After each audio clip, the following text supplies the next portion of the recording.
Today we're going to be talking about how to create 4 different tiles using the Shelly Art style and how to make them completely different. So let's get started.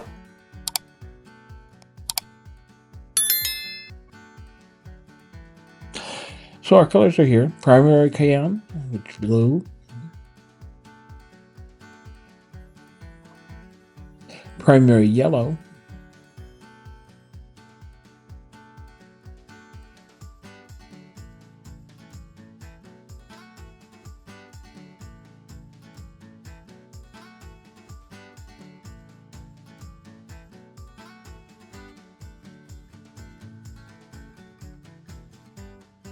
I changed it up with this last one just a little bit. It's going to be permanent transparent violet.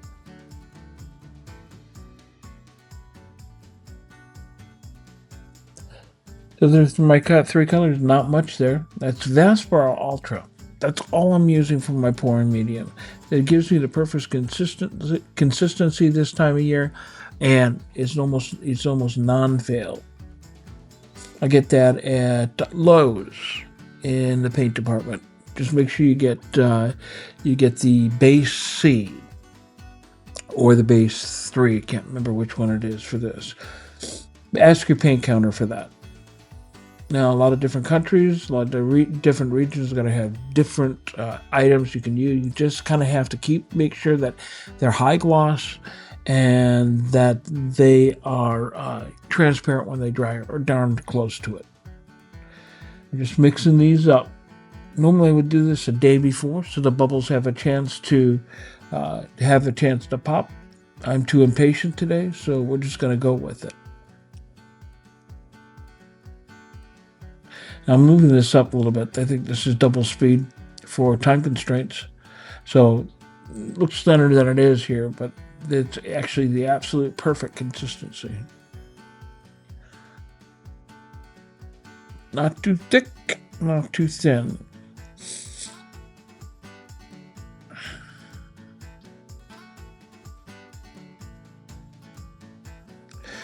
Okay, now we're going to do our cell activator. This is made with titanium white by Amsterdam and 3 parts of Australian Floetrol.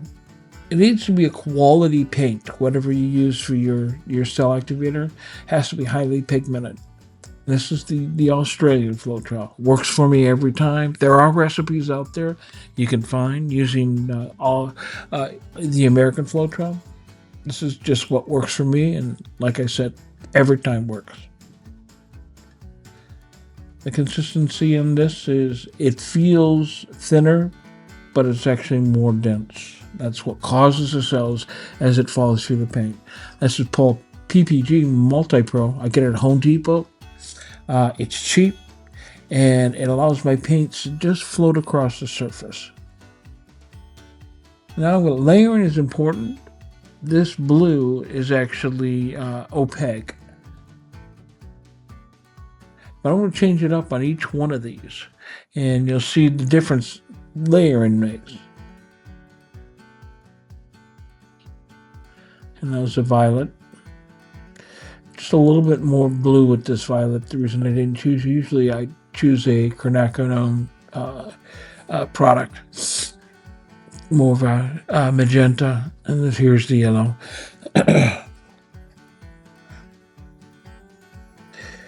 Cell activator.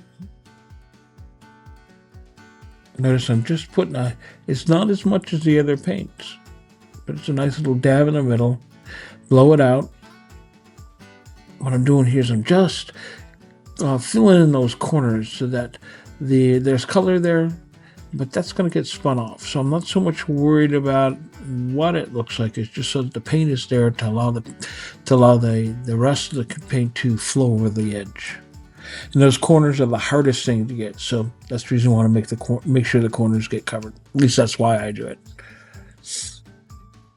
Spinning it out. They're not as hard spins as you see here. Again, this is twice as fast. You'll see here in just a second, I did get some really nice cells with this. And it picked up on the yellow, which I kind of liked. picked up the yellow, so it almost colorized that cell activator.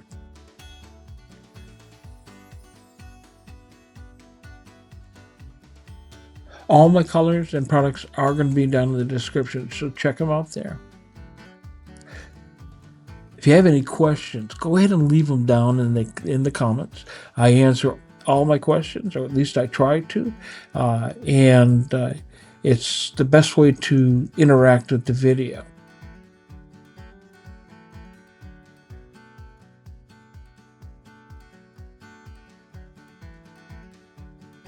It would be a great time to take the time to hit that thumb, maybe a like if you find this useful, and of course subscribe if you haven't already done so. Another element that really does help, share this with your friends that you think would benefit or enjoy this video. Okay, doing the same thing, covering the corners. Now this one's slightly different because I changed up the order of my paints, and I let there be a lot more cell activator on it so that it created a different appearance. So technically this is another balloon. I'm going to change it up here in just a second and move over to some swipes. When I first looked at this, I was like, oh, I'm not sure this was a success, but it kind of grew on me as time went on. Kind of actually ended up liking this one a lot. Those subtle cells are really actually very nice. Okay, we're going to change up the color order on this one again. I'm going to start with the violet. The color you use on the bottom is going to be the predominant color, generally speaking. Now the violet is a semi-transparent color. It's actually the most transparent color I have here. So it'll react differently. Now it looks like I'm just setting up another bloom, another blowout. But I'm going to coat the back of my swiping tool, my palette knife, and I'm going to do a spiral swipe with this one. Just a matter of with an angle on the palette knife, and I'm just going to pull that paint out from the center. Got to take your time with this. Don't be in a hurry.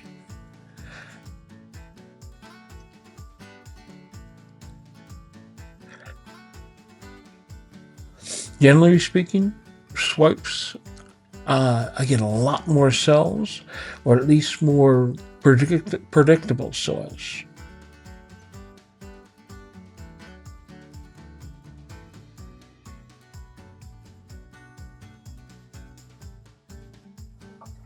There's so much you can do with this style.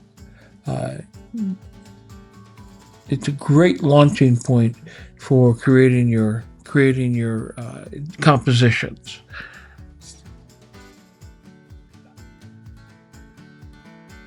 Again, that looked way fast, but it was only a moderate spin. I've always kind of liked spiral swipes because they draw your eye into the center. They give you a focal point without really having to work at it too hard. It's just a trick of turning the spinner at the same time. You can see I got a lot of cells with that. Okay, our last tile.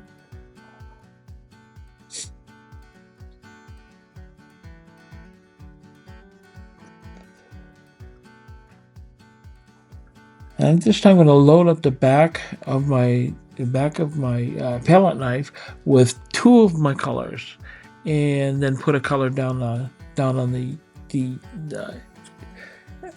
canvas. I'm going to put the yellow down on the bottom this time. So yellow's on the bottom with blue, then the violet, and then the cell activators, because it reverses after you flip it over. Now with this style, when you do this dirty swipe, you have a lot more control of where your paint shows up.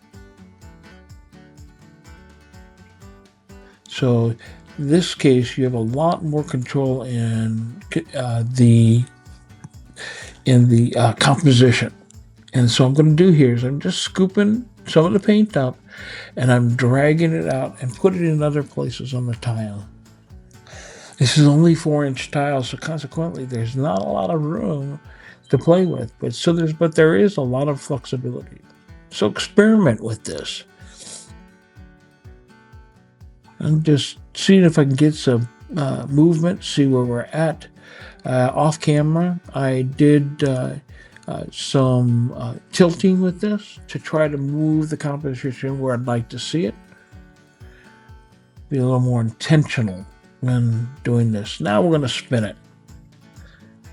Just get that paint off the surface. And the reason we spin it is not only to open up the cells, but also to make sure that you're controlling how much paint is on the tile. Leave too much on it, you're going to get some cracking and crazy. So let's take a closer look at this. You can see those cells got a little bit stretched out.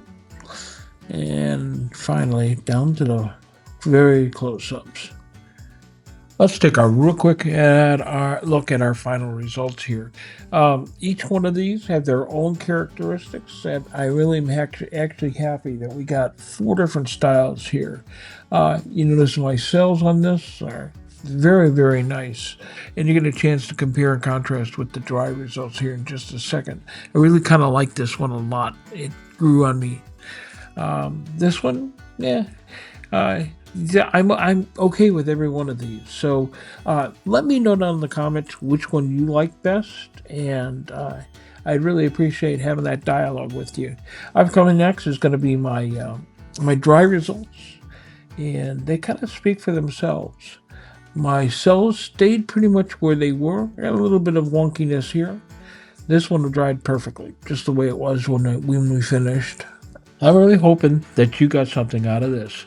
And if you could, please, go ahead and leave a like.